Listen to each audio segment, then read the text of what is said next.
Hey everyone, I am Shreyasi, welcome to my another blog. তো আজকে ছিল মামুনি বাবার অ্যানিভার্সারি। আর এতটাই সবাই ব্যস্ত ছিল যে সবাই ভুলে গিয়েছিল মামুনি বাবার আজ অ্যানিভার্সারি ছিল। আমিও জানতাম না সেটা। তো একটা পোস্ট দেখে আমি বুঝতে পেরেছিলাম যে মামুনি বাবার অ্যানিভার্সারি ছিল আজ। তো যখনই জানতে পেরেছি তখনই আমি প্ল্যান করেছি হুট করে ছোট্ট একটা সারপ্রাইজ দুজনের জন্য। তো ফার্স্টে আমি একটা কেক নিয়ে নিয়েছিলাম আর তারপর নিয়েছিলাম একটা বুকে, যেটা অনেকটাই বড় ছিল। এখানে আমার একা পসিবল হতো না বুকে কেক দুটোই একসাথে নিয়ে আসা, তো শ্রমিকের হেল্পের এখানে আমার দরকার ছিল। তো ফোন করে ওকে ডেকে নিয়েছিলাম। আর এখন যাচ্ছি দুজনে, দেখি মামনি বাবার রিয়াকশনটা কি হয়।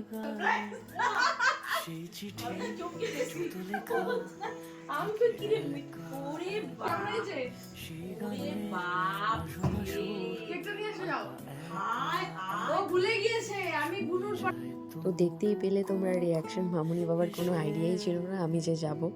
আর অনেকটাই রাত্রি হয়ে গিয়েছিলো, মোটামুটি 9টা 9:30 বেজে গিয়েছিলো, 9:30 হবে, কারণ বুকেটা বানাতেও অনেকটাই সময় লেগেছিল। আর তারপর এই কেকটা আমরা বের করে নিয়েছিলাম। কেকটা একটু খারাপ হয়ে গিয়েছিলো, মামুনি বাবার নাম লেখা ছিল। আর তারপর আমরা ডিনার করে নিয়েছিলাম। এখানে ছিল বিরিয়ানি আর চিকেন চাপ ছিল। আর আমরা বুনুদের জন্য ওয়েট করছিলাম। ভাই বোনরা সবাই একটা বার্থডে ইনভাইটে গিয়েছিল, তো ওরা আসলে তারপর কেকটা কাটা হবে, সেটারই আমরা ওয়েট করছিলাম। তো তারপর আমরা ভেবেছি ডিনার করেই আমরা ওয়েট করি, কিন্তু ডিনার সবাই কমপ্লিট করে আর এখন কাটা হবে কেক। আর মামনিও রেডি হয়ে এলো, যেহেতু একটু ফটোস ভিডিওস নেওয়া হবে। আর এই কেকটা ছিল হানি আমন্ড কেক। কেকটা দেখতে ভীষণ ভালো ছিল, কিন্তু মিষ্টি আমার একটু বেশি মনে হয়েছিল। আর এখন মামনি বাবা কেকটা কেটে নিচ্ছে। Happy anniversary.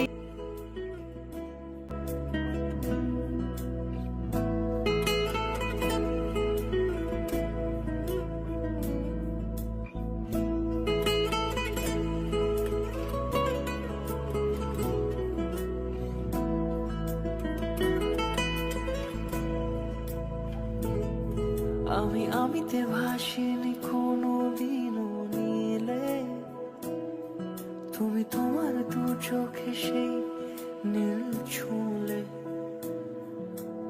আমিতে ভাসিনি কোনো দিনও নীলে, তুমি তোমার দু চোখে সেই।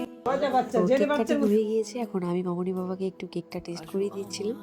সবারই কেকটা ভীষণ ভালো লেগেছে, কিন্তু আমার পার্সোনালি মনে হয়েছে কেকটা অনেকটাই বেশি মিষ্টি। আর যেহেতু আমি মিষ্টি খেতে একদমই পছন্দ করি না, তো মিষ্টিটা আরও বেশি মনে হচ্ছিল।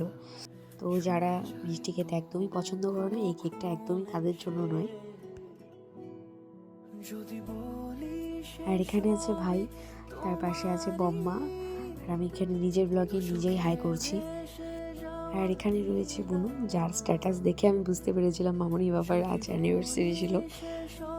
অনেক দিন থেকে কোনো ব্লগ বানানো হচ্ছিল না, অনেক ব্যস্ততার কারণে। তবুও আমি চেয়েছিলাম ছোটো ছোটো কিছু ভিডিও ক্লিপস থাকুক আমার কাছে আজকের এই দিনটার, বিশেষ করে মামনি বাবার এই সারপ্রাইজটা পাওয়ার পরে রিয়াকশনটার ভিডিওটা। এখানে ব্যাপার শুধু ব্লগ বানানোর নয়, আমি চাই এই ছোট ছোট সুন্দর মেমোরিজগুলো সবসময় আমার ফেসবুকে, ইউটিউবে থেকে যাক। আর ব্লগের ভিডিও ক্লিপসগুলো দেখে তোমরা বুঝতেই পারছো, সৌমিক নর্মালি ভিডিওস নিচ্ছিল, আর সেগুলোই ছোটো ছোটো ক্লিপস নিয়ে একটা শর্ট ব্লগ বানিয়েছি, যেটা আমার কাছে সবসময়ই থেকে যাবে। তারপর এখানে ফুল দিচ্ছিলাম, ফুল আমি অনেক টাইম আগেই দিয়ে নিয়েছিলাম। আমি কিছু ছবি নিচ্ছিলাম, সবার সাথে বসে মামনি বাবা বন্ধুরা সবাই একসাথে কিছু ছবি তুলে নিচ্ছিলাম। ভিডিওসে ফটোসে যতটুকু সুন্দর লাগছে, এই বুকেটা দেখতে সামনাসামনি অরিজিনাল বুকেটা ভীষণই সুন্দর ছিল, আর অনেকটা বড় ছিল। আর স্পেশালি আমি বলে দিয়েছিলাম সুন্দর করে বড় করে একটা বুকে বানিয়ে দিতে, আর এটা বানাতেও অনেক সময় লেগেছিল। সেই জন্যই আমি কেক কিনে বুকেটা বানাতে অর্ডার দিয়ে বাড়িতে চলে এসেছিলাম। তারপর শ্রমিককে ফোন করে গিয়েছিলাম, যেহেতু আমার একা এগুলো নিয়ে আসা পসিবল হতো না। মামনি বাবাকে দুজনকে একসাথে ভীষণ সুন্দর লাগছিল, দুজনে কিছু ছবি ভিডিও ক্লিপস নিয়ে দিচ্ছিলাম। আর মামনি বাবারও বুকেটা ভীষণ পছন্দ হয়েছিল। তো এই ছিল আজকে একটা শর্ট ব্লগ। তো আজকের মতো বাই, দেখা হচ্ছে নেক্সট অন্য কোনো ব্লগে। একা চিঠি একা একা গান, সাইয়া সাইয়া।